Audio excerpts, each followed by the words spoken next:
to my channel. So as you all know that I am a successful GKS graduate 2021 scholar, so I just wanted to make this video about Global Korea Scholarship, aka GKS, and in this video I will be addressing the most frequently asked questions related to the GKS scholarship. Also, because the application period for undergraduate scholars is just about to start, all the best to everyone who is applying. Now, ever since I shared that I was selected as a Global Korea Scholarship recipient in 2021, you people have been asking me a lot of questions, and I have been writing down all those questions just to tell you about those things. Now, if you are here, I'm already assuming that you know about the eligibility of the scholarship, you know about the amount of funds that we are provided during our stay, you know that there are 2 tracks and everything. If you don't know, it's okay, it's not the end of the world. You can always go to www.studyinkorea website. I have added the link to my description below. And also there are plenty of YouTube videos that give you a basic know-how of the scholarship. Here I am just to address the questions you people have been asking me. So without further ado, I have written them down here, so let's get started. Question number 1 is the application free? Yes, the application is completely free. You don't need to pay a single penny for downloading and filling up the form, but you need to get your document notarized or apostilled, and you need to send those documents. If you are applying via university track, you need to send those documents to your university. So I would say that the application is free, but the process after the application and during the submission of the application is a bit costly. So keep in mind that you will have to spend a lot of money for all of those things combined. Now, question number 2, can we apply via embassy and university track? The answer is no, you cannot apply to embassy and university track both at once. You need to apply to one of them, and if you are rejected by one of those tracks, then you can apply to the other one. The thing is that the embassy track applications are reviewed first, so if you get rejected from the embassy track, you can apply to university track. So the question number 3 is, can we change our major and apply for a different major? Now, this is the question that has been asked a lot. I would like to say that the answer is simply yes, you can change your major, you can apply to a different major, but think of it in this manner, that your major, suppose your major is A and you are changing it to major B. So you will be competing against all those students who have had their major as B since their high school or since their graduation or bachelor's. So keep that in mind, that you will have to write a very strong essay and you will have to show a strong CV regarding the major that you will be applying in. Now, number 4, who should write the letter of recommendation? Now, the letter of recommendation for undergraduate students should be written by their school professors. If they have volunteered or worked somewhere, they can give the LOR, but it is generally preferred if you get the letter of recommendations from your professors or from your teachers, the academic teachers. Now, number 5, is 80% marks compulsory? No, it is not compulsory. If you want to apply, you can apply without 80% marks, but you need to have a bona fide that confirms that you have been in top 20% of the students in your class. You can get this bona fide from your principal or from the head of department or the vice principal of your school. Now,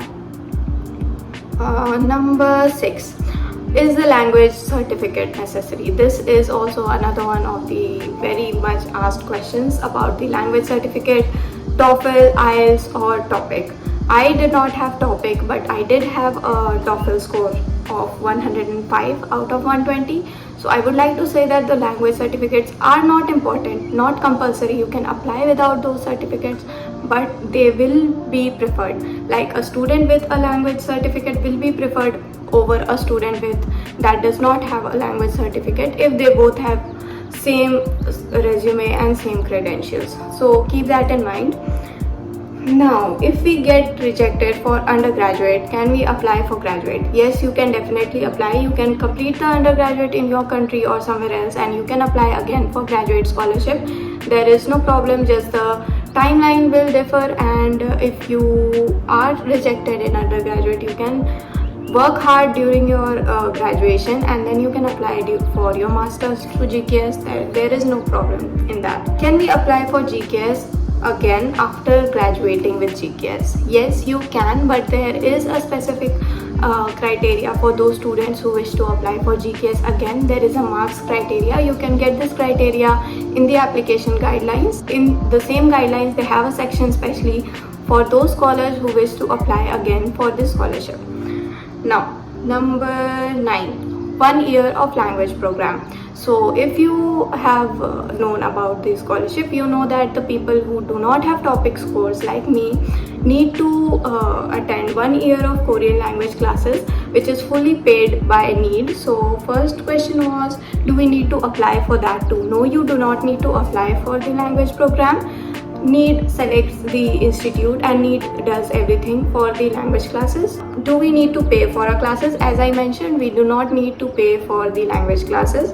Now, the third question is about the language program is what if we don't clear topic after a year? So if you don't clear your language examinations after a year, you will be provided with 6 more months to prepare for topic.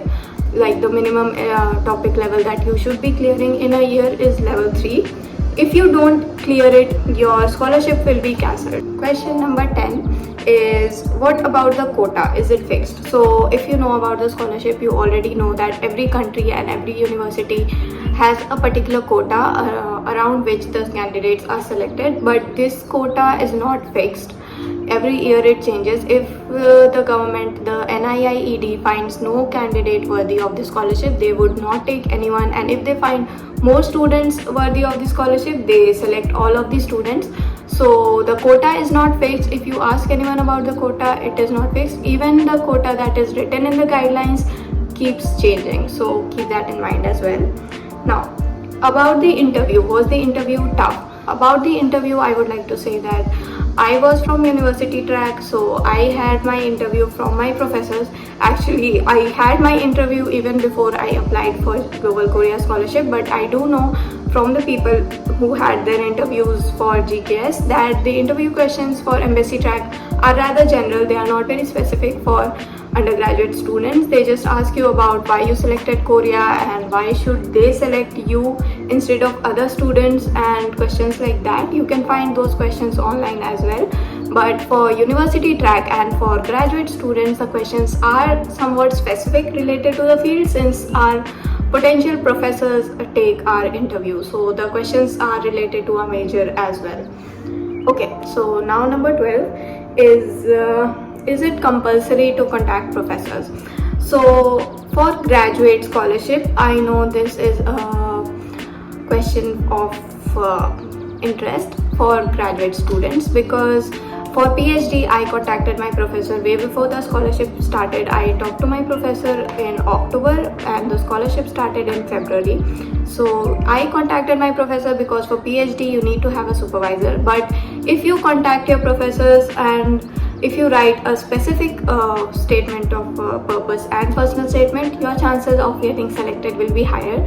This does not apply to undergraduate students. Undergraduate students, even if they don't talk to the professor, it is fine with them because they don't need to be major specific. They don't need to be specific with their research plan or anything. So it is not for undergraduate students. But if you wish to apply to GKS for PhD, like me, you need to contact a professor for your selection. Like the chances of being selected is higher if you know a professor already and you mention him or her in your essays.